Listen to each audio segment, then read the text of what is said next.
The PFP update surely has to be this week.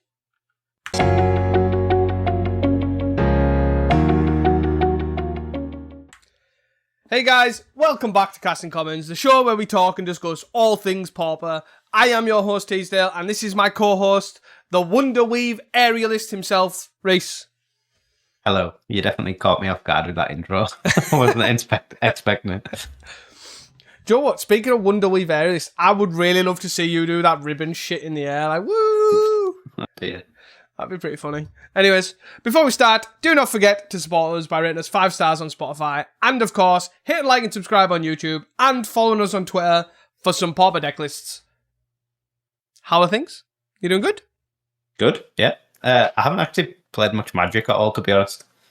I played a lot of Hearthstone Battlegrounds. Snap. As you are aware. Yeah, I don't know. I'm just not feeling Pauper at the moment. I think the format's good. I think it's a bit stale. I need some of these sets that he's pumping out to actually do something and introduce something new, rather than just playing the same deck forever. Yeah, it's a great segue, to be fair, because obviously previously last week we sort of touched on it, right? And it sort of did spark, and also the week before we talked like bands and unbands or something like that. I can't actually remember now, but or the week before that. But it sort of sparked discussions in our Discord about like, is it okay, and eternal formats, and not moving very often and all that sort of stuff. It sparked quite a lot of discussion in our Discord about this sort of stuff and staleness, and it's so funny to see like people's have so many different views. But I guess the thing is, it's a big thing for how often you play, right? And your sort of idea of what you want. Do you know what I mean? Like, obviously, so like for me, I play almost quite a lot. How often you play though? I don't know. For the most part, Because I think a lot of people... you play loads and think it's stale, and I don't play hardly anywhere in comparison to you, and I think it's stale. Yeah, but I think though I think for you, obviously you play hardly as much as I do, but also when you do play, you play a lot. Like you play, because obviously the way ours works is you'll play for like a month straight, or weekly, a month straight sort of thing. So you're kind of just like, okay, everyone's on the same deck, nothing's changed, blah, blah, all that sort of stuff, and then you won't touch it for a month, but then you'll come back and you won't need to change anything. Like in that month or 2 month gap, you would expect, maybe there's something spicy to try, because obviously a lot of the time when you play F&M, like you don't go, okay, I play Mono Blue Terran, that's all I play. Like you literally pick a different deck, but you are often, a lot of the time, you'll pick something spicy, something interesting, and off new cards generally and all that sort of stuff. But there's no need, because in 2 months' time or whatever, when Pauper was on 2 months ago, you come back, I don't have to change my decks now because all these cards have had zero impact on the format. So, do you know what I mean? Where obviously if someone plays monthlies and they just play Jund Wildfire every month, it doesn't matter to them. Like they just want to pick up their one deck they've got and rock with it. Yeah, that's true. Which is pretty interesting. It's a really cool thing, like how people get these opinions and things from them. But like, because obviously people think that eternal formats or whatever, and interesting. So again, another segue. Join the Discord to join these sort of discussions, because they are pretty interesting. Pretty cool to see other people's thoughts. But that is not the Pauper thought of the week this week. We are, because obviously the format hasn't really changed that much this year. Thought it was a good time to sort of talk about. We kind of left it till after Spider-Man as well, because just in case with the whole let's rush these comments out, there was a chance that something was broken, blah blah blah. That's not the case. We're all good. So we've sort of kept this one on the back burner, but it's basically we're going to talk about what we think are the best decks at the moment, right? And we're basically wrote our like top 5 decks. And it was sort of like we're going to compare the differences of those decks and why we think they're different and all that sort of stuff. Yeah, which is pretty interesting. So we'll probably just run down the 5 and then talk the differences, right? Is that probably the best way of doing it? Yeah. It was quite surprising how similar sort of our top 5s were, to be fair. Which probably means we're both sort of on a right track. Mine, I guess, wasn't just really in an order. I was going to say the first day. Yeah, that's sort of the same. Apart from the first step, we were kind of like, right, we don't put these in an order, but we just kind of were very clear. This one, we would argue, is probably the best deck. Yeah. And then after that, it was kind of the list isn't in order. It was just we matched them up. So, as in, if I picked that deck and Reese picked that deck, I put it next to each other, sort of thing. But yeah, other than that, that was it. Do you want to start? Yeah. So my 5, the best deck I picked for Mono Blue Terror. Obviously, I think that's not really a surprise to anyone. The other 4 decks, which are not really ordered, Jund Wildfire, I think, is a solid pick. Like, it sees a lot of play, mostly in Italy, but it sees some play outside of Italy as well. Rally Red as the red deck of choice. Mono Black Sack, I think, is on a pretty hot tear right now. And then the final one was Elves for me. Pretty good list. A lot of them are on my list, or sort of on my list. But then others were in pretty much contention as well. So the format is definitely open. But my 5 is the first one being Mono Blue Terror.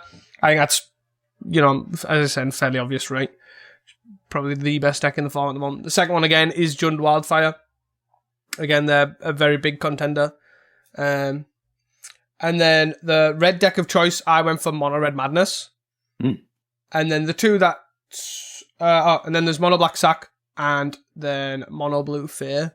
One of the ones that was sort of a contention and not be on the list, to be fair, was quite interesting, is Mono Black Sack. And the deck is on a tear at the moment.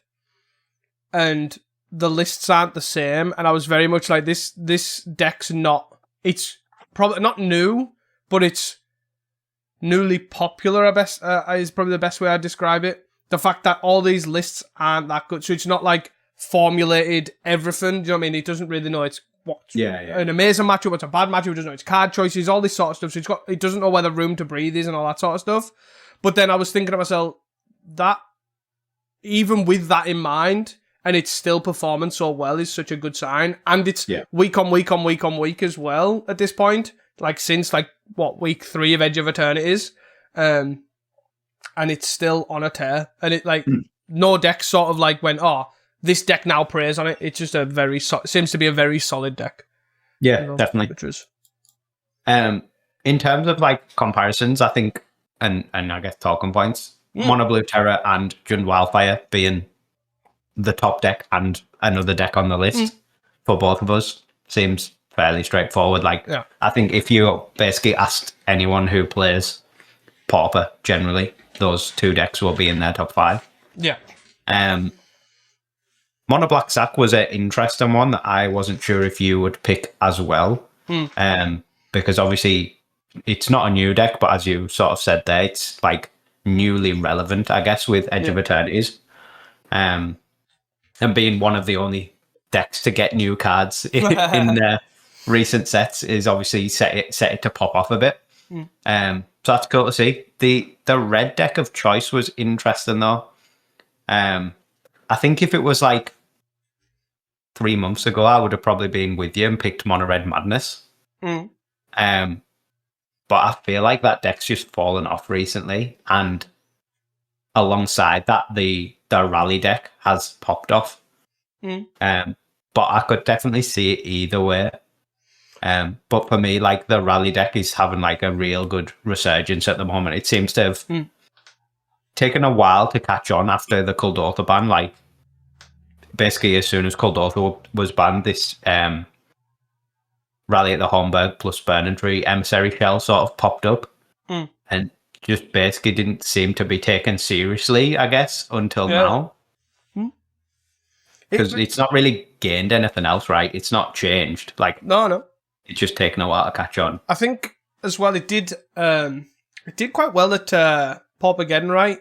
I don't know if it was like the Friday thing, the deck of the player of the year or whatever it was. Yeah. Because that person had like Ginger Brute in it, and that was where like the 2 Ginger Brutes came from. But then, like I say, after that, it's not like all of a sudden, right, everyone just picked up Rally Red as the red deck of choice. Like, quite a few of them basically just carried on playing Madness, which was pretty interesting. But yeah, it is a solid deck, and I do like Rally Red, and I do think Rally... Like, I was actually debating putting both on there, to be honest, over the Black Sack. I could see that. To to be fair, because the big pull for me is the matchup spread, right? And that's sort of where I would put it. And it is sort of like that slot is like the red deck of choice is all about like the meta you expect. Because I think both of them have pros and cons to each. Yeah. Which is it's pretty interesting, right? And it just all depends on what you think you're going to verse. Like, I think, like, to me, like, Rally Red's a lot worse like, if you're expecting a lot of Jund Wildfire, but then, like, Mono Red Madness is fairly free in that instance. So it's pretty interesting. There's just one. But both... Yeah, it's a cool one. I think the Rally deck does a lot better against Hydroblast decks as well, because you're a lot less reliant on one guy. Yeah. Yeah, I don't know. I did love the Madness deck. I really enjoyed playing that for a while, and then I don't know if I just played it too much. I got sick of it, but I just started seeing its bad draws a lot more, and like I guess critiquing it a lot more. Obviously, I think it can do a lot more, not broken, but a lot more explosive things than the Rally deck. Yeah. But it also playing it feels a lot more fragile than that deck. Yeah, and I can definitely see that for sure. Like, Rally's going to be pretty consistent, right? It's literally just creatures, burn spells, and draw spells. It's going to, I say that like Madness isn't, but you know what I mean. For some reason, most of the time I pick it up nowadays. Like, I think I'm the same as you. Like, I played it a lot, and then I started critiquing it, I think. I feel like it has more lands than spells in half the time. And but I think that's a product of its own sort of engine, right? It draws a lot of cards. So, but yeah, it's pretty interesting. Both are very strong, and as I say, I did debate putting Rally Red and Madness on there. Yeah. Then I guess the sort of final two that we picked, because our lists from that point shook out pretty similar. Obviously, we both have Terra and Wildfire and Mono Black Sack. And we both picked a red deck, which are not interchangeable, but sort of interchangeable in that sort of metagame share. But then we both went completely different directions with... I picked Elves and you picked Mono Blue Fair. Which is interesting. I don't know. I'm pretty hyped on Elves at the moment. And I think Fair, although it is very good, and it would probably be if I picked a 6 deck, it would probably be Fair. I feel like it's another deck that suffered from both the way the meta is shaped and not getting anything from new sets. You got Gillblade. What are you on about? Well, got a spirit. They don't even all play that. It's sort of occasionally played. It feels very much like a stalled deck. Like, it's still very powerful and it can do like great things in the format. But it feels more like a scalpel. Like, you have to pick it for the perfect meta, and you have to be like a ridiculous pilot with it.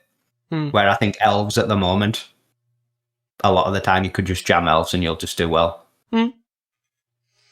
Yeah, I do think Elves is a pretty solid deck at the moment. I do think the thing with Elves as well at the moment is it's a product of its own good matchups. I think is a big thing. Like, if you expect a lot of Terror, and I would probably argue a lot of Black Sack as well, then it's fairly a solid choice, right? You're just going to steamroll most of them because they can't really interact. They're a bit slower. Like, Terror, obviously, you just block for days. I get that. And I think the downtick in Madness, the Mono Red Madness, and like people switching back to Rakdos has favoured Elves a lot as well, because the Mono Red Madness matchup was absolutely like abhorrent. Yeah. But yeah, that's the thing. Like, I think that's the thing with Elves at the moment, right? It can squeeze wins of other decks, maybe not Madness. Maybe it can probably squeeze wins out of Madness as well. But like, mainly, its main thing is obviously like stuff like Crackland Shaman decks, like Jund Wildfire and Affinity and all that sort of stuff. It's like, they're like, oh, but we don't want to verse these, but you can easily just, okay, I'll blow up all your lands because that's its very good thing. You know what I mean? And I will not give you a turn to get that extra, draw spell in to find it and all that sort of stuff. So yeah, like, it definitely is a solid choice and definitely deserves to be probably somewhere. I think even the decks that aren't on, definitely need to be either the 6th or 7th. I would be pretty close to say, for sure. And Elves is a solid one. Yeah, I definitely think the Mass Vandal sort of line, like everyone's shifting basically to mono green with Ents and Mass Vandals, has contributed heavily to that because it just does give you just like solid outs to just beat the bad matchups. Yeah. But yeah, Fair's an interesting one as well. It's definitely on a downtrend from what it used to be, but it's one of those decks that like got that high previously. It's hard for it not to be on a downtrend, I guess. Yeah, I think the big thing is, obviously, I think from Modern Horizons 3, right, it proper like fell off, I would say. Obviously when it first came out, like I'm talking the first few months, like people were still experimenting with Glee, Writhing Chrysalis was everywhere, everyone was like, oh my god, this 4-5 is cracked, all that sort of stuff, can't beat a big Devoid Reacher, all that sort of stuff at the time. But then over time, people have then realised, okay, I can play these enchantments, like, 2 years ago, seeing an enchantment in Fairies was like, what the fuck? Why? The pre-sideboard. Yeah, like, what is going on? And then obviously it's sort of dawned that it's sort of good to do that. And then it's like, wait, that actually helps in most of the metagame. They're not bad most of the time. You've then also, then it dawned on them that, okay, actually, Spellstutter's Bright is incredible against Glee when you got Sadistic Glee and Basilisk Broodscale, Baskin Broodscale. That's 2-1 mana. Like, this is cracked. And then it's sort of like, I think it's sort of then after that, even when Glee got banned, it sort of carried on, obviously running all these cards and then still realizing, actually, wait, it's still a solid deck. Like, the power of the, obviously, Spellstutter's Bright and Ninja of the Deep House is still obviously an incredibly strong interaction. You've now got Moonserker Hacker just to make it even stronger. Yeah. But yeah, I think it's like, it is a cool, like, deck it is a piece of, I would say it's like a hallmark card, like, deck of Pauper, right? For sure. Oh, yeah, definitely. And it's amazing. It's still amazing to me that it's still easily be. I would say it's easy. If it's not on your top 5, it must be in your top 10. Like, obviously, I'm assuming it's for yourself. Yeah. Like, it's a strong deck. Like, yeah, and obviously, if you are a good pilot with it, it's even better, right? Like, I think if Mono Black Sack hadn't been on such a good run, it would have probably been replaced by Fair for me as a pick. Yeah. Especially like you see people piloting it quite often. Like mostly people pilot Fair, they basically just pilot Fair. So Bath is a perfect example of like the goated Fair pilot, Mono Blue Fair pilot. Yeah. And the results that he's getting just like running at the Fair list is pretty nuts. But I think it's harder for people to get those same results than it is for, like, if you just picked up Mono Blue Terror, for example, or Elves, or even like Rally Red or something. Like, I feel like you could get closer with much less experience than you can with Fair. Yeah, and to be fair, I would argue that with, like, I think to me, Jund Wildfire and Mono Blue Fair as two decks in our top, like in my top 5, both of them, and one in yours. Like, I think both of those decks are very, like, the pilot skill for them is very high, right? That can make them show these good results, right? Like, I think during Wildfire, you just have to be able to finish on time. Yeah, but that is a skill in itself, of course. Yeah, true. It is genuinely a skill in itself, but don't draw every game. Yeah, understand when to concede game 1 is an actual skill. But I also think though, like, even in terms of like deck building, like a lot, like Drum Wildfire in particular, segueing a bit, is also a deck that you can't just.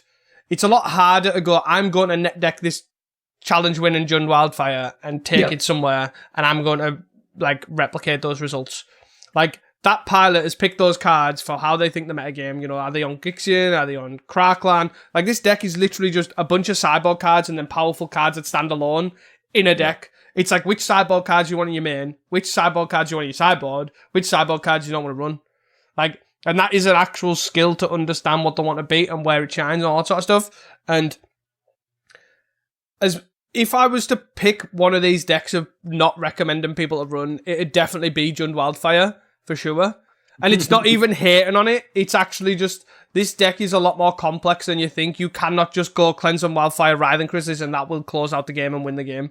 Like a lot of people think. That card is strong, don't get me wrong. But it's that game plan, the format has warped around that game plan. Touching back onto it, that's why Fair's running enchantments, right? Which is pretty cool. Like, I think all these all 7 of these decks, right? Or 8 of these decks, because I can maths, right? That's right. All 8 of these decks are probably them plus, obviously 2 of them I think literally are like the sphere of Pauper. Of these decks are the decks you want to beat, right? It was definitely 7, but yeah. Is it? Yeah. Oh yeah. Jump off as I said. Never mind. 7. Yeah, I agree. So I guess some honourable or dishonourable mentions that obviously didn't make our list that people maybe thought, oh, why is this deck not here? I think the 2 main ones for me are the 2 combo decks of High Tide and Spy, X-Spy variant. Just sort of grouping them together. I think High Tide's probably pretty close to being there. But I think its bad matchups are just too polarizing. I would have probably put it like 6th, 7th, maybe. Yeah, I could see that. And then Spy, for myself, I just feel like Spy is probably just not that good anymore. I feel like the hype's gone. I think the thing with Spy is obviously it went everywhere, right? And it was just everywhere. And then people learned, obviously everyone was calling for it to be banned, ban this combo deck. Yeah. But the basic is I think, because it always was a meme deck, right? But then it sort of became into fruition. People are like, oh, wait, actually, how do I interact with this deck? Yeah. And it's like trying to figure out those sort of stuff. And it just took a while. But yeah, I definitely don't think Spies, it's nowhere close to being as good as everyone thought it was. I would definitely, if I was to put it in a top 10, for example, I'd probably put it 10th or 9th. Yeah. It has a strong combo. It has a oops, I win button, which is great. But it has a lot of inherent problems, right? And same as High Tide, its matchups are very polarizing, depending on the L or the Spy you play. I don't know if you have any other honourable mentions for that, but no, I think that's that. Like, to me, I would put these decks plus, let's say, a High Tide, Spy, up there as like sort of what is Pauper. Like that's 9. That's 9. That's 9. You have to have one more now. Like, it probably, if I was to add another, right, it's probably Grixis Affinity is probably there as like the 10th deck of Pauper in a nutshell. And the reason I don't know, I feel like I'd probably put that, if I was to put anything 10th, it's probably Grixis Affinity, right? It is just another deck that's been around forever and people are still playing it. And it definitely does get outclassed by a lot of things. Like, sometimes a 0 mana 4/4 just ain't it. Your draw spells are now infinitely worse. Like, I don't know. It's probably, I don't know if I'd put that as 10th, but it's definitely probably close, right? I'd say if I had to pick a deck off this on the spot, that's probably what I would pick, right? I don't even know what other deck would be even close. Gardens, maybe? Like a Gardens variant. Yeah. Although, again, it's the same. It's sort of toward the bottom, isn't it? Yeah, it like fell off for a long time, right? It's sort of starting to make a resurgence. I don't know if that's due to the popularity of both Terra and Elves, and Mono Black Sack. It probably has a fine matchup against all of those. And again, I think it's sort of like a metagame-esque choice. The big difference is its bad matchups are incredibly bad. Where I think my thing is, I think Elves is probably for me in that category of it's got really polarizing matchups, but the polarizer matchups, it could still squeeze a win if they struggle or you hit the nuts. Yeah. I think that's the thing that I like about Elves. I think as well the matchups that it's worst in are on a downtrend, like Gardens, like Madness. And the matchups where it's pretty good or it has a plan are like on a massive uptrend, like Mono Blue Terror, like Jund Wildfire, like the mirror. If you're a good Elves pilot, you'll get the mirror down. Yeah, that's the thing that I find quite interesting about Elves. It's why it's pretty unique, I think, on that list. Yeah. So, moving on. Yeah, happy to move on.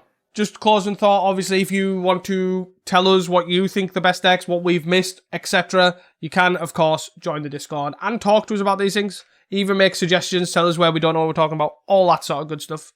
We do love a good debate. Moving on to some tournament news. Just going to whiz through these yet again. This weekend is the London Pauper Showdown number 3, the dreaded return. I've got my dates wrong. October the 18th. The event starts at 10:30 a.m. and check out the link in the description to join that. It is in Badger. It'll be pretty cool. Moving on, Element Games, 25th of October, Pauper Winner Box, again in Stockport. So check out the link in the description if you are in the area and thinking about it. Moving over the pond, 25th of October in Leipzig, there's the 128 player Germany's biggest tournament, €20 to enter, and the link will be in the description. 22nd of November, wow, this all seems so far away but so close at the same time. Pauper Spezl 2 in Munich, 22nd November, 64 player cap with amazing tokens and signed cards in the prize pool. Check out the link in the description to join the event. Even just check out the tokens in there. They look awesome. I'm telling you, I say this every week. They look mega. And the big one, Nationals, 29th of November, Secret Space, Birmingham. Tickets are £40, 210 player cap. And we are over 50% sold out. Over 50%. Almost on track to beat Nationals 1. That's pretty good going. And I think that's it. We've got no real news. I guess the only news we've got to talk about, actually, the PFP announcement is still not here. It's actually the lack of news. Yeah, I mean, they are very vague on the dates, but even the very vague dates are like stretched down there because was it the start of October? Yeah, and end of September, start of October. Yep. So it's now the middle of October. Yeah. As of recording, we have today and tomorrow, I would guess, right? And that is classed as early October, and that by early that is the first half. Wow. Cutting it fine. Come on. Where's our update? Yeah, it's a weird one. Like, even if they're still like not sure, I would prefer them just to say, we're still not sure, we're still thinking about this, it'll be at this date, and just give a date. But what happens if even if you do nothing, like even if on that date you say, we're still not sure, we're still thinking, just that's fine. Just say something. Do something. You know, like that meme where they're poking something. Do something. But we have some, I would say, middling to spicy challenges to talk about this week. Yeah, they're quite cool. So, John, you want to talk challenges? Dive right in? Yeah. So the Friday, the 10th of October, 52 players. And right off the bat. First place, Mono White Heroic, out of nowhere, with Spider-Man cards. Woo! You mean through the Omnibus? Oh, yeah, sorry. Second place, Elves. Third place, Mono Blue Fate. Fourth place, Elves. Fifth place, Mono Blue Terror. Sixth place, Grixis Affinity. Seventh place, Spy Walls. And eighth place, Grixis Affinity. Then the two near misses. Ninth was Rally Red. And 10th was Mono Blue Terror. I guess the first one to talk about is first place. It's the most interesting. The list is very strange. Yep. And that's the White Weenie Heroic or Mono White Heroic. The main addition being the Wonderweave Aerialist or the Skyward Spider. Something else. Skyward Spider, I think it's called. Magic Online deck lists does not show me the other version. It will. It does not. I like how everyone has tried, like all the community members and all the like websites have tried to make it as clear as possible, and then Magic Online deck lists are just like, nah, it's smart. I wouldn't be surprised if I don't know, even know if they can't. Maybe I don't know because it's not on Magic Online, but I don't know. But yeah, it's called Skyward Spider. Is the card as a 3/3, which is obviously it's the blue-white hybrid 2-mana guy that has ward and has flying if it's modified. Yep. I guess some standouts to go along with that. It's a solid footing build of Heroic, which is the single white enchantment with flash. Enchanted creature gets +1/+1, and as long as enchanted creature has vigilance, it assigns combat damage equal to its toughness rather than its power. Obviously works well with the Trailblazers and the Armadillos. To sort of go hard, though, I guess on the solid button to make sure all your stuff is getting vigilance. They're running 3 Homestead Courage, which is a card I have never seen before. It's from Return to Innistrad, I guess. So one of the third Innistrad set. Yeah, it's Midnight. The art block. Midnight. Yeah, that one. It's a single white sorcery, and it puts a +1/+1 counter on target creature, but more like key. That creature gains vigilance, and it's also got flashback of a single white as well. So sort of just like a double trigger. Make sure you guys got vigilance for the turn to pump up the hit with your solid footing. Another sort of weird one, again, looks to be supporting the solid footing, is 3 Sandstone Bridge, which I believe is from like Worldwake or BFD or something like that. It's just a white land, comes in tapped, and when it enters, target creature gets +1/+1 and gains vigilance until end of turn. So slightly worse than Homestead Courage, but it's on a land, so sort of free, but I don't know, tap land. Other than that, the rest of the list is just pretty like generic heroic-y. Benevolent Blessings, Ethereal Armors, Hyena Umbras, Spirit Links, that sort of stuff. So I've recorded with this deck and played this deck from over the weekend with it thinking, and this deck is like 2 halves of 2 different white heroic decks, and they've jammed them together. The worst version of this is the footin. Like, the footin stuff is just tat, is the best way I can describe this. Is how I feel. Like, you've got these solid footins for, like, look at my, I'm going to do a Doran impression, and you have 7 cards that it's relevant to.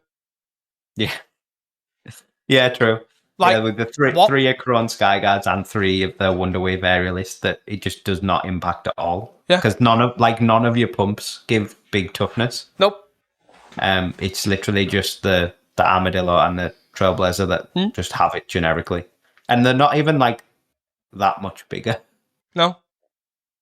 So it's not like a double strike or anything, is it? So it's so odd. Honestly, it baffles me. But then you've also got this other thing, which is like, first of all, I'm not even going to go into the Sandstone Bridge. That card just sucks ass.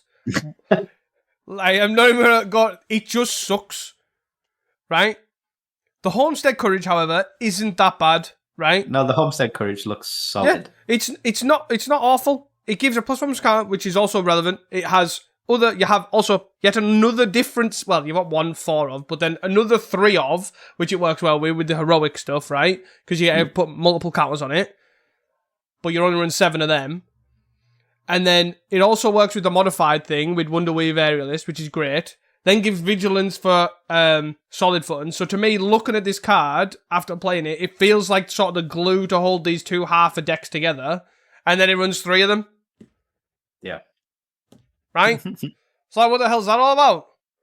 I think the weird split or like trimming for me is obviously the Deathblade Elites, which are like one of the better creatures in Heroic normally, have been cut to the sideboard or demoted to the sideboard, and only as a 3 of.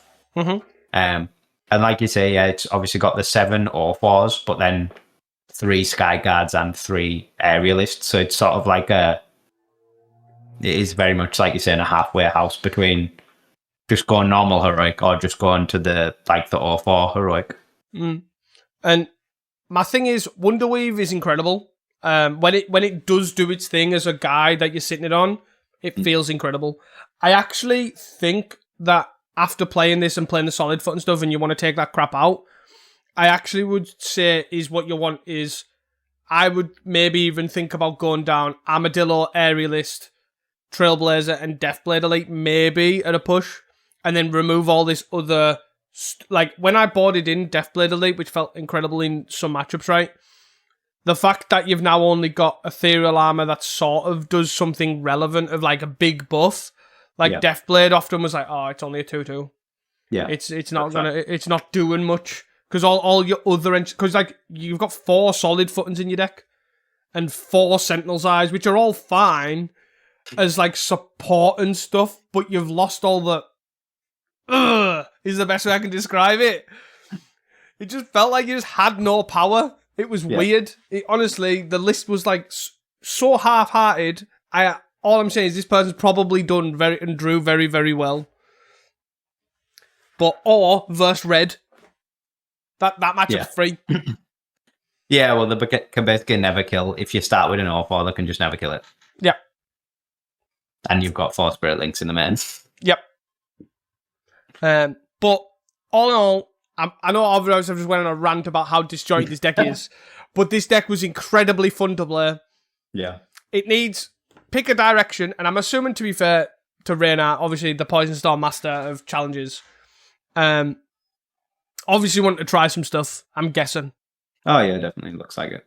And you know, I'm all for the experiment, all for it paying off, but pick a lane. Pick a lane. That's where I'm going. And just don't make sure you're in the solid foot lane, because that lane sucks. But very fun. Very fun. I also do want to mention, which I don't know if you want to touch it as well, the Shield of Duty and Reason is an awesome in the sideboard. So Mask of Law and Grace is obviously fairly standard. We're fairly used to seeing this by now, the protection from black and red. But Shield of Duty and Reason really shows a place in where we're at in the format, right? Like, pro-green, pro-blue is a big statement. And it's basically just either unblockable or something can't be bounced, basically. Pretty cool. Good enough to get the job done. Yeah, definitely. Pretty solid. Moving on from Heroic, I guess. The Elves, the second place Elves. Not a huge amount to touch on, but interesting sideboard sort of card use, I guess. The main deck is pretty much like just a very stock mono-green Elves. It's basically all 4 Elves. Even like 4 Saga Wildlings, and then 2 Avenging Hunters at the top. And then the 8 normal draw spells. This sideboard has 2 Migrating Ketrodons from Aether Drift in, which is a 6 mana 6/6 with a reach. When it enters, you gain 4 life, and you can pay 2 mana to cycle it. Yeah, interesting choice of life gain creature, I guess. It's a split with, there's 2 of those, 2 Nylea's Disciples, 2 Vitagazi Inspectors, and then 4 Healer of the Glades. So they were very committed to the life gain, despite having 0 well-wishers. I find this really strange. Like, don't get me wrong, I do like the idea of it, right? But my logic would be on this is, it's probably good against something like Rally, right? Where they're not going to die you. You're going to eventually get quite a bit of mana. Maybe not through Priest, but maybe through, a couple of 1-drops and a couple of lands, right? Like, I get that. I can get behind that idea. But then, on the same side, surely what they want to be doing is they want to end the festivity here. So therefore, Vitagazi is really good in that sense, right? It's good at obviously enabling them both. So then why are you not running 4 and 4? Like, if this had 4 Vitagazi Inspectors, 4 Migrating Ketrodons, I'd be like, I am all for this. I understand it. You can cycle it to enable the first one to get the second one in play, all that sort of stuff. That makes sense. I'm all for that. This just, again, what's with the halfway houses? Well, you might need 4 Healer of the Glades and 2 Nylea's Disciples as well. The Healer of Glade in particular is a very strange one to me. Because it just doesn't do anything for you at all. No. It kind of, to me, it's like, it's a really strange one, Healer, right? In Elves, it does nothing for you. It's not a creature of relevance. It's a 1-mana 1/2 that sort of blocks a 1/1, which is okay, I guess. It blocks a Rally token. Or a Ginger Brute if they haven't given it haste, or a whatever. But it gains you a bolt of life, I guess, sure. But it does nothing. It's like sort of like this card that's sort of like just here. The card quality's there, I guess. You know what you're getting out of it, but it's not good. Especially when you could be on 2 more Migrating Ketrodons and 2 more Vitagazi Inspectors. The rant episode. I know. But yeah, interesting take. Maybe it's just there for testing. Like maybe the next time they'll switch to 4 and 4 if it perform well. Yeah, an Aether Drift card is playable. Who knew? I'm excited to see. I'm excited to see it. I actually would like, even in green. Like, I'm now thinking in my head, do I try these 8 sideboard cards in Spy Elves? That's what I'm thinking. Like that. That's not a bad double joint combo, right? Of you have a 6/6, you can sort of gain 6 as well, or gain 4, sorry, or you have this little guy. Like, do you know what I mean? It's together, I don't think it's an awful combo of both of them. Like, worst case, if you're ahead, you cast the big one. If not, you cycle it in Vitugazi. Yeah. Cool. Ether Rift. Moving on. Third place, Bath's Mono Blue Fairlist. For the most part, it's sort of fairly stock, but it had a few interesting changes that I thought were worth mentioning. The basically only creature that's not a 4 of is 3 Harrier Strix, which you don't often see just so many 4 of from Fair. They usually try and like 2 Gale Blades, 2 Strixes. They've maybe got the name escapes me, the fairy that stun counters something. Snare Master Sprite? Is that the kind? Yeah, that one.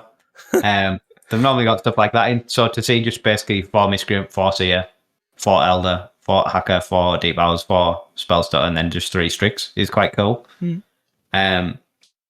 He's also trying 1 Smoke Shroud, which is something that I haven't seen in a Fair list in a long time. For anyone who hasn't seen the card before, it's a 2-mana enchantment. Enchanted creature gets +1/+1 and flying.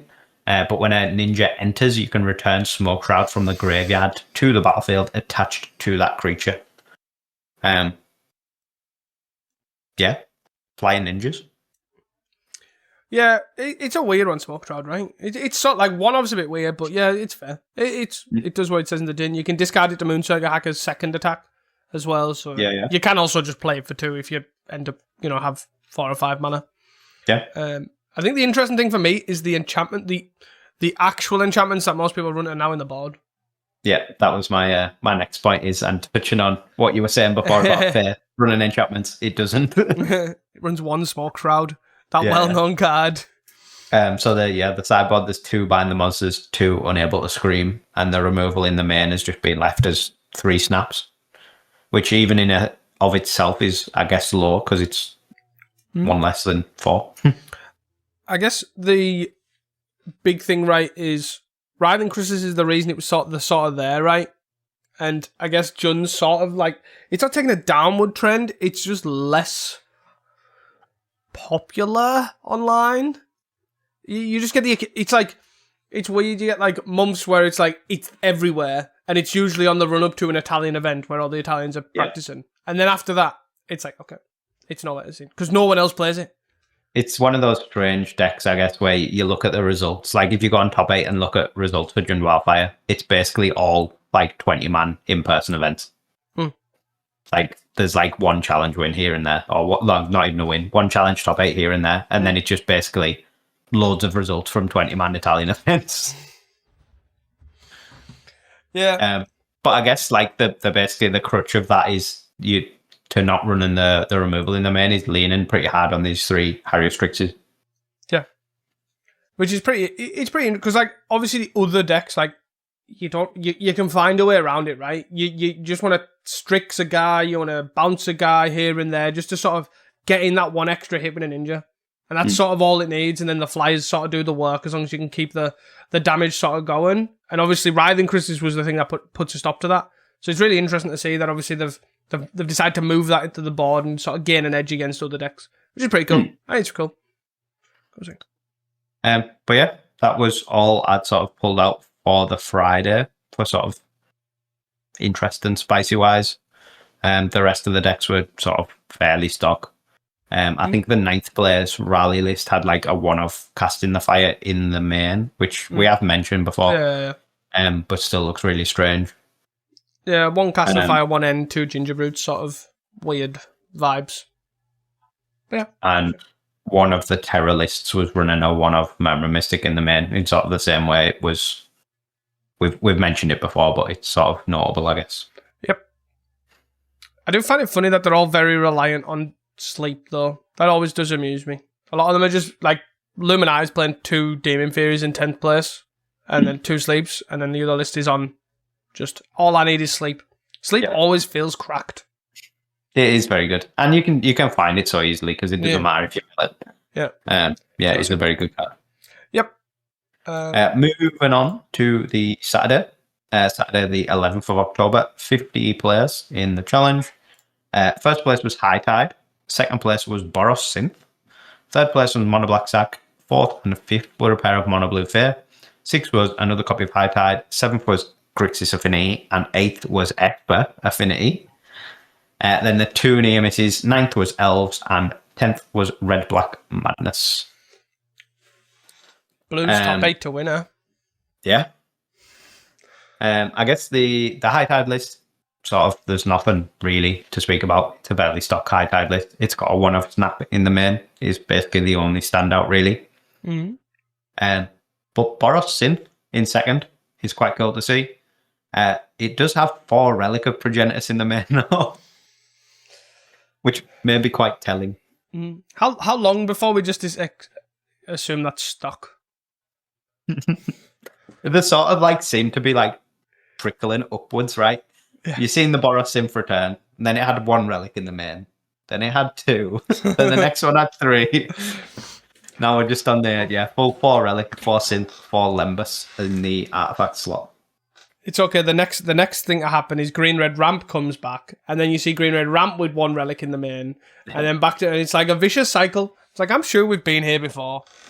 But it is quite surprising that like a deck like this needs relic when it's got access to Thraben Charm. It's got Journey to Nowhere, which is like a goated removal spell against the Terror decks. But then it still needs relic and then like Pyroblasts and stuff in the sideboard as well. Yeah. I guess my only assumption is I'm assuming it's any deck that does little things with graveyards, right? You know what I mean? Like, because obviously Thraben Charm's like a one-hit wonder, and then you've got to then dig for the next one. Yeah, that's fair. Where Relic sort of just kind of sits there, and then if it's shit, like you just on top of it. Yeah. Cool. Yeah. Outside of that, it's like not really that out of the way for a normal Boros Synth deck. There's the 8 burn spells, 2 Thraben Charms, the usual creature package. There's Cup 1 of Novice Inspector, and I guess have 1 Dawnbringer. They did space for that 4th relic. Yeah, probably. Even sideboard wise, sort of fairly stock, but just sort of cool to see Boros making a bit of a run at it. I'm very sad there's no Bajuka Bug. I always love it when I always see a Bajuka Bug or a Lawhole. You need 4 relics, 2 Thraben Charms, and some Bajuka Bugs. I just love to see that the Bajuka Bug or is it Campus? Lawhole Campus? Oh yeah. I just love seeing these random tech lands out of thing. I'm like, it's cool. But yeah, none. I wonder if they're going to get to the stage where like a Mardu runs that weird coloured one. The one is it Spider-Man lands? Or they're not out yet? The Spezl ones? Yeah? Yeah, they're out. Yeah. Oh, they're out. Damn. So sad they're not team playing. Oh well. Moving on. The third place list from Mazboy is Mono Black Sack. I guess for the most part, like, it's a fairly tried and true Mono Black Sack list. It looks pretty similar to what Weber and Hamuda have been running. The main standout, though, is there's 2 escape tunnels have found themselves into the mana base, which is definitely a cool one. Obviously, when they first started playing Bloodthorn Vampire, they had like a one-of-one invitation for the longest time. That obviously eventually got cut because Mono Black Sack is like the tightest deck in Pauper, and it wants absolutely every card in. So there's just no space. But Mazerboy's found there is some space. It's these 2 swamps. Yeah, he did tweet saying he was very impressed with it as well. Yeah. And I can see that obviously works really well with Bloodthorn Vampire in particular, right? Yeah. You can obviously keep a carrying feeder low and sack it to go, but I imagine that's less likely to happen. But it seems like a pretty cool way of just, you go, now I've won. Similar to the wedding invitation, right? But obviously not taking up slots. It isn't entirely free, right? Because obviously you are playing 2 tap lands effectively. Yeah. But yeah. I think one of the good things about it in Mono Black Sack, though, is often on turn, like your turn 1, you don't need to do that much anyway. Like, you could play Escape Tunnel on 1 and then just play 2 guys on 2, and you're probably not in a dissimilar position than if you just went, like, Swamp into 2 guys. Like, Swamp 1 guy and then next turn 2 guys. Like, it's not that much different. And I think for the out of just being like, Escape Tunnel, my guy kill you, it's probably worthwhile. Yeah. I'm not sure if 2's the number that it needs to be. Maybe 1 is the number, or maybe more. But yeah, I think the only thing is for me, right, is Escape Tunnel and Right's not fighting for the same sort of slot, right? But obviously Right's is more.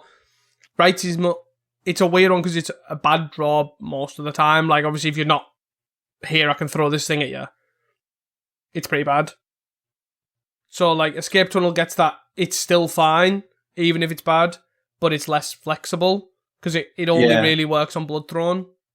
Yeah, I think that's the big thing is, well, the Escape Tunnel is more free than the Rights because it's essentially not a slot. It's just you would play a slot. But yeah, it literally only works. Well, it doesn't only work, but most of the time will only work with a Blood Throne Vampire, where Rights just works with anything you can make big. Yeah, like you can even throw a Perigee at them for 4 once you've warped it. Like it's a little more flexible. Like Escape Tunnel's pretty much, like, I guess you can put it on a 1/1 and then Perigee it, sort of thing. Yeah. So like it does have some uses for sure, but well, you can also just like make your guy big and then sack everything to it. Like that does work. Yeah. It does strike me as odd though. Like, we're putting these Escape Tunnels in, but then we're still just on 3 Blood Thrones. Like. Is the idea not to make the Blood Throne better by putting these Escape Tunnels in? So does that not make you want more Blood Thrones? I'm not sure.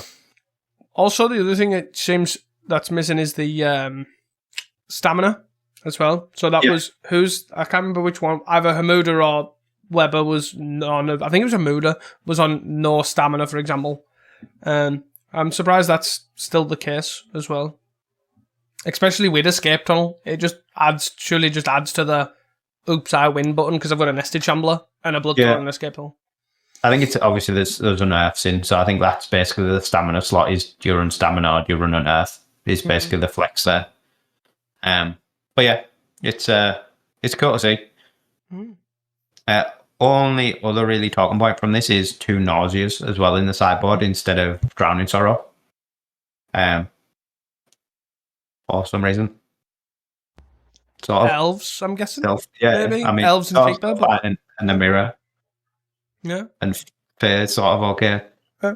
But is it better than Drowning Sorrow? Maybe you're slightly less likely to get a 3-mana now you've put Escape Tunnels in your deck. Yeah. You've obviously got no Dark Rituals, so maybe it's just harder to cast Drowning Sorrow. Yeah, maybe. Moving on. Yeah. Which was the Kirby list, right? From 8th place. The Esper Affinity. Back at it again. It was pretty much the list from 12th, that I honorably mentioned from 12th last week. I believe Kirby's changed like 2 cards. He's got an extra compass in the main and 1 less insight. Is that right? Yeah, that's right. But otherwise, basically just the exact same list for the main deck, and then the sideboard is fit some Dust to Dusts in, which sort of makes a lot of sense. You're playing white, you're gonna want a bomb for the mirror matchups or mirror artifact land matchups. Dust to Dust seems like a pretty good one. Yeah. But yeah, really cool to see this deck sort of becoming a thing. Even if there's no Paladin. Yeah. I think that was the big thing, right? Obviously, our Discord's been talking about this, and also we've put it in hot takes as well when Edge of Eternity came out, right? It was like, Esper Affinity is going to do really well. And a lot of those lists at the time were running that Lux Breacher. Night Breacher, one, whatever that one's called. But clearly the shell's there, right? Obviously the shell is there, but it's just not with a big dumb dude when you just have the big flyers and the big 0-mana 4/4s. Yeah, it's just closer to the Blade Shell, isn't it, really? Yeah. With the blue as the splash rather than the blue as the main colour. Yeah. Yeah, it's pretty cool.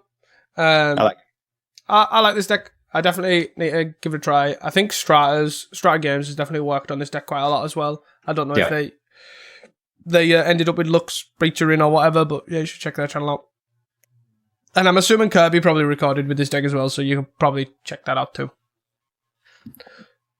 Sweet. Other than that, there wasn't too much else to touch on. There was a couple of Wektus in the 10th place Mantis list. If we're on Spider-Man watch or Omen Path watch. Bring me pictures of Spider-Man. Basically it. I think the Heroic deck from the Friday also did pretty well. Yeah, it was 12th. Basically the exact same 75. So it is not a one-shot wonder. Yeah. The pilot in 12th is also a very, very good pilot as well. You top 80 the day before, I think. With a different deck. Usually is, 6th place was the Grixis Affinity player. NMT score is pretty good. I guess moving on to the Sunday lists. 67 players on the 12th of October, so good healthy numbers for Sunday once again. First place, Blue Black Fair. Second place, Mono Blue Terror. Third place, High Tide. Fourth place, Gardens. Fifth place, Farms. Sixth place, High Tide. Seventh place, Elves. And eighth place, High Tide. Then the two near misses, Red Black Madness in 9th and Mono Black Sack in 10th. Imagine, right? Imagine having a podcast where we say that the format's fine, doesn't need any bans, and High Tide should stay in the format, and then we see 3 High Tides. It's okay. It's not the worst. It's fine. Stop whinging, people.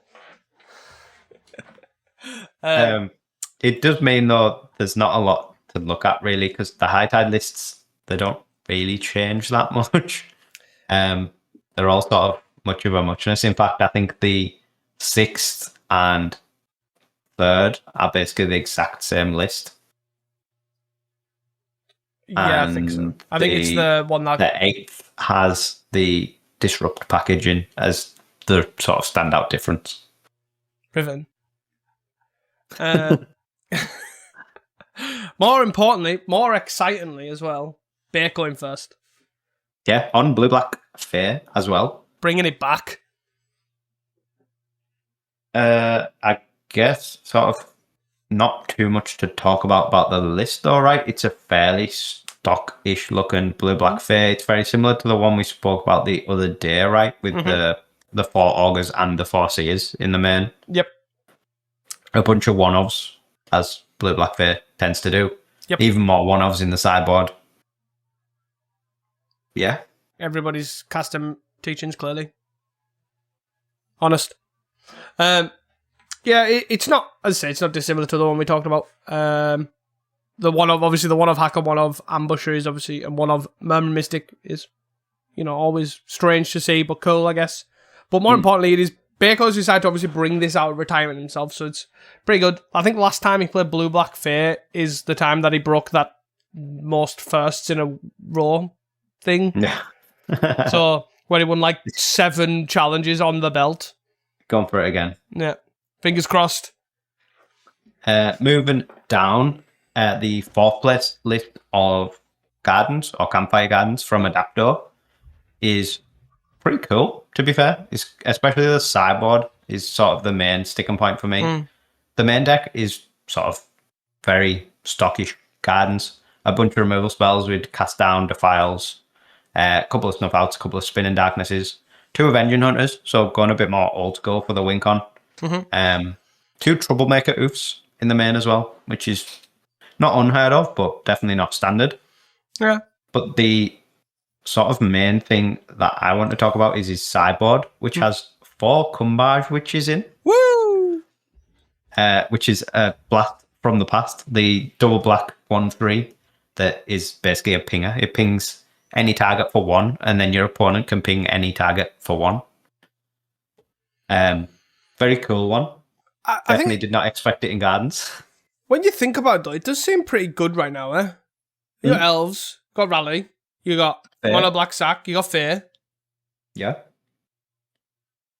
I'm all for it. A lot of targets. Yeah, there's a lot of targets. Mono Black Devotion making a return. It also like is sort of a win con with Campfire. Like you're eventually gonna kill them. Like you're not trading evenly if you've got a Campfire gun. Yeah.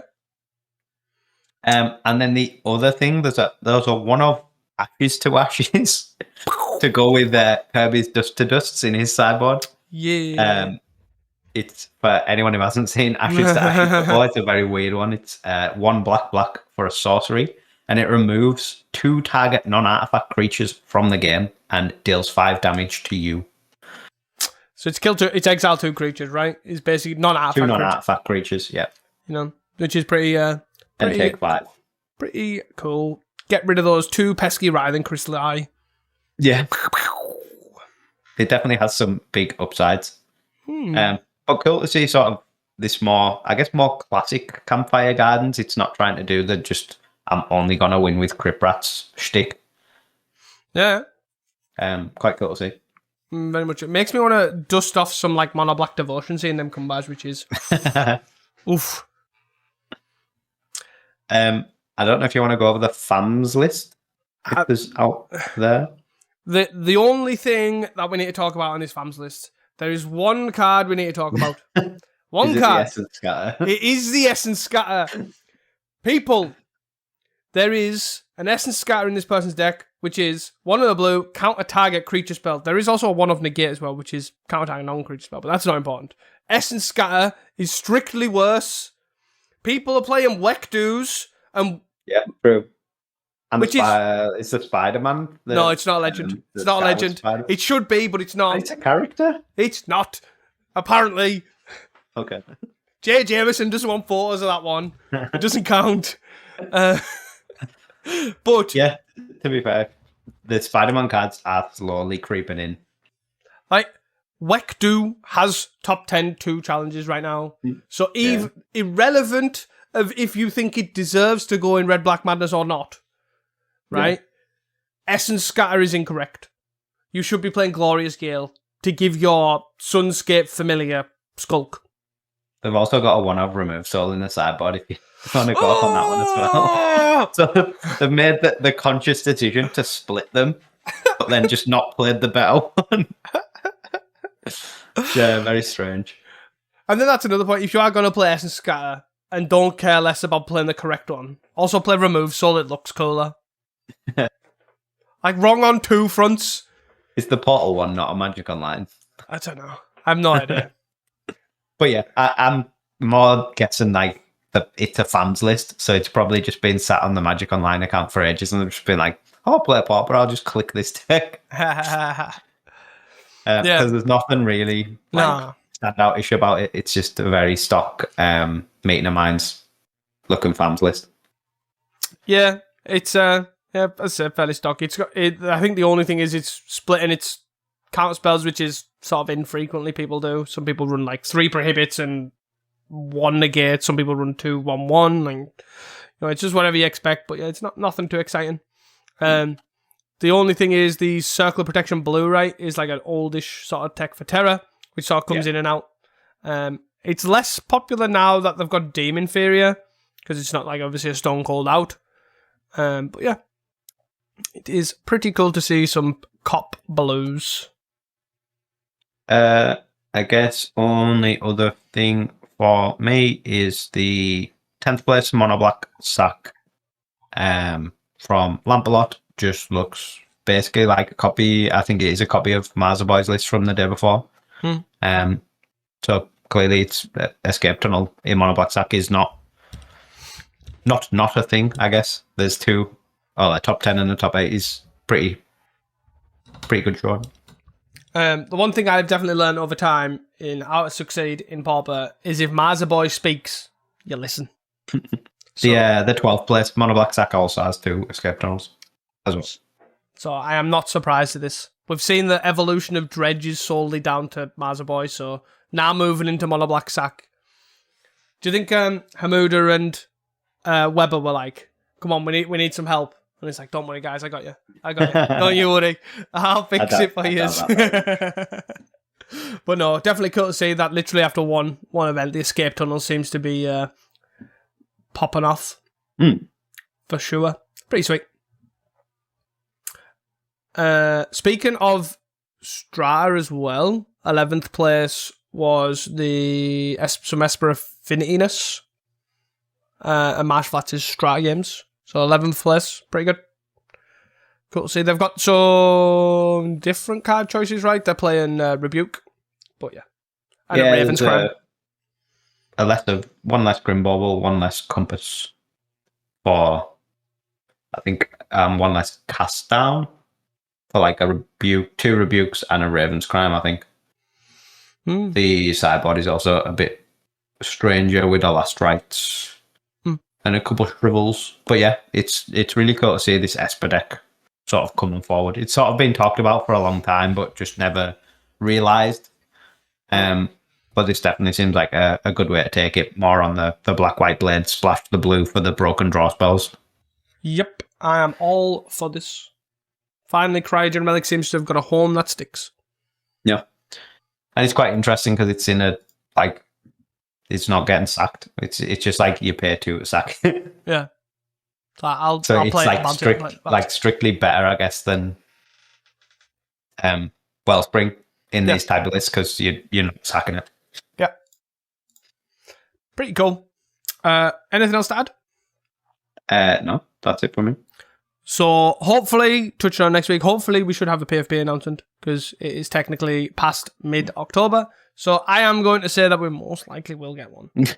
But I'm not holding out. We're hopeful. I'm hopeful.